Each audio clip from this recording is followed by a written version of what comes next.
सिंध जी सरज़मीन सदियुनि खां इश्क, सच ऐं सब्र जी ख़ुशबू सां महकंदी आहे। हिन पाक धरती ते जनम वठंदड़ वॾनि इंसाननि मां हिकु नालो शाह अब्दुल लतीफ़ भिटाई जो बि आहे, जेको रुॻो शाइर न हो पर सिंध जी रूह, दर्द ऐं सच जो आवाज़ हो। शाह अब्दुल लतीफ़ भिटाई 1699 ईस्वीअ में सिंध जे हिकु अलमी ऐं रुहानी ख़ानदान में पैदा थियो। नंढपण खां ई संदसि तबियत ॿियनि ॿारनि खां मुख़्तलिफ़ हूंदी हुई। जॾहिं ॿार रांदीकनि में मसरूफ़ हूंदा हुआ तॾहिं लतीफ़ साईं अकेला ई पसंदि कंदो हो।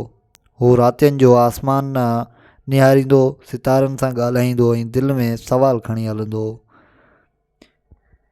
इंसानु छो पैदा थियो? इश्क छा आहे? रब किथे आहे?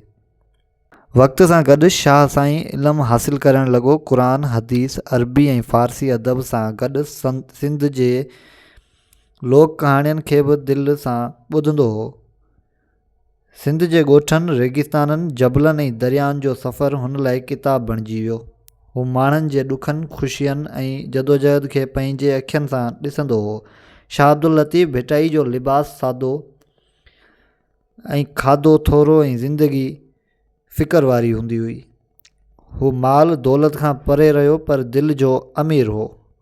ग़रीबनि सां वेहणु, मिसकीननि सां मानी वञणु ऐं मुसाफ़िरनि जी सार संभाल करणु संदसि रोज़मर्रा जो हिसो हो।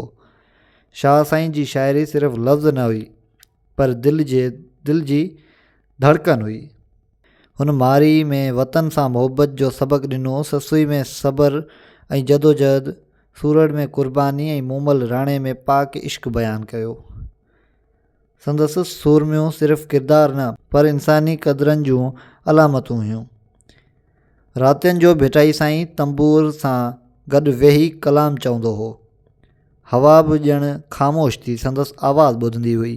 जॾहिं हू ॻाईंदो हो त लफ़्ज़ दिलनि में लहंदा हुआ। संदसि कलाम में सोज़ बि हो, दर्द बि ऐं उमेद बि हुई। शाह अब्दुल लतीफ़ भिटाई इंसाननि में फ़र्क़ु न कंदो हो।